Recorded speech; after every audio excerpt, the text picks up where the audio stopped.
नमस्कार दोस्तों, स्वागत है आपका फिर से कैब इलेक्ट्रो सॉल्यूशन में। तो दोस्तों, आज आपके लिए एक बहुत बड़ा जो आप लोगों का डाउट रहता है, क्या एसी चलाने से हमारे जो रूम है उसमें ऑक्सीजन कम हो जाती है, उस डाउट को क्लियर करने आज हम जा रहे हैं। देखिए आज हमारे साथ ये कंसेप्ट। तो दोस्तों, मैं आज आपको बता देता हूँ। आपका जो कहना है कि एसी के साथ हमारा जो ऑक्सीजन कम हो जाता है, जो लोगों का डर है। तो दोस्तों देखो, बहुत लोग मानते हैं कि एसी बंद कमरे में चलाने से ऑक्सीजन घट जाती है। बंद कमरे में जो हम एसी चलाते हैं तो उससे ऑक्सीजन घट जाती है, और इसी से आता है सफोकेशन का डर। और इसी से जो आता है हमारा सफोकेशन का डर आता है। तो मैं आपको रियलिटी बताता हूँ कि सच में ऑक्सीजन घटती है या नहीं घटती है।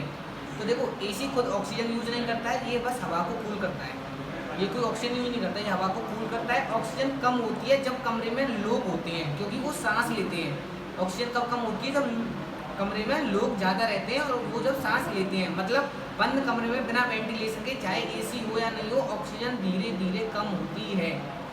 अगर वेंटिलेशन नहीं होगा आपके रूम में तो ऑक्सीजन जो है वो धीरे धीरे कम होगी, क्योंकि लोग सांस लेते हैं, तो जिससे क्या ऑक्सीजन कम होती है। वेंटिलेशन, अब आप लोग कहेंगे कि क्या एसी जब हम चलाते हैं वेंटिलेशन जरूरी? हाँ, वेंटिलेशन जरूरी है, क्योंकि कमरे में ज़्यादा लोग हैं, खिड़की दरवाजे बिल्कुल प्रॉपर बंद हैं, तब ऑक्सीजन कम होगी। इससे क्या है, थोड़ा सा वेंटिलेशन होना चाहिए।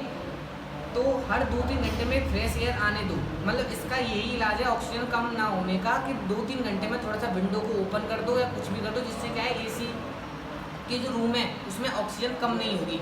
ऑक्सीजन कम इसलिए होती है क्योंकि वेंटिलेशन नहीं होता। वेंटिलेशन का मेन यूज़ यही है कि 2-3 घंटे बाद आप थोड़ी सी विंडो खोल दो, तो हमारे जो रूम है उसमें ऑक्सीजन की कमी नहीं होगी। और ये अक्सर हमें रात में करना चाहिए। और जो मैंने पिछली वीडियो दी है उससे आप और बेहतरीन समझ पाओगे स्लीप मोड का जो कैसे यूज़ करना है। तो आप पुरानी वीडियो भी देख लीजिए स्लीप मोड के लिए। और दोस्तों, मैंने आपसे बहुत बार कहा है, मतलब मैं कहता रह रहा हूँ आपसे, कि अगर कोई भी डाउट है आप मुझे कमेंट सेक्शन में बताएं, कॉल करें। कोई भी इशू है, कैसा भी प्रॉब्लम है, हम आपकी प्रॉब्लम रिजॉल्व करेंगे। इलेक्ट्रॉनिक आइटम से रिलेटेड कोई भी प्रॉब्लम आपकी कैसी भी रहेगी।